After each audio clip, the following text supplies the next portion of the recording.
നമ്മുടെ ഓരോ ചോദ്യത്തിനും ഉത്തരം തരാൻ കഴിവുള്ളവൻ യേശു ക്രിസ്തു മാത്രമാണ്. കാരണം അവൻ നമുക്ക് വേണ്ടി ബലിയായവനാണ്. ബലിയായവന് മാത്രമേ മക്കളുടെ മക്കളുടെ നിറവേറ്റാൻ പറ്റുള്ളൂ. ഒരമ്മയ്ക്ക് മാത്രമേ ഒരു കുഞ്ഞിൻ്റെ ദുഃഖമോ വേദനയോ എന്തെന്ന് അറിയുകയുള്ളൂ.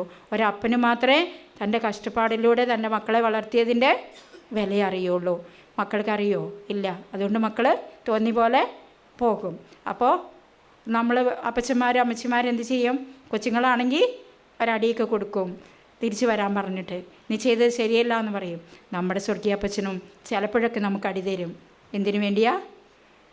വഴി നേരെയല്ല, എൻ്റെ തിരുക്കുമാരനാണ് വഴിയും സത്യവും ജീവനും അവനാണ്, ആ വഴിയിലൂടെ നടക്കും മക്കളെ എന്ന് പറയാൻ വേണ്ടിയിട്ട് ചിലപ്പോൾ കഷ്ടപ്പാടുകൾ, ചിലപ്പോൾ രോഗങ്ങൾ, ചിലപ്പോൾ പീഡകൾ, ചിലപ്പോൾ സങ്കടങ്ങൾ ഒക്കെ നമുക്ക് തരും. അപ്പോഴൊക്കെ നമ്മൾ തളരരുത്. എങ്ങോട്ട് നോക്കണം? ഈശോയിലേക്ക് നോക്കണം. കുരിശിലേക്ക് നോക്കിയാൽ മതി.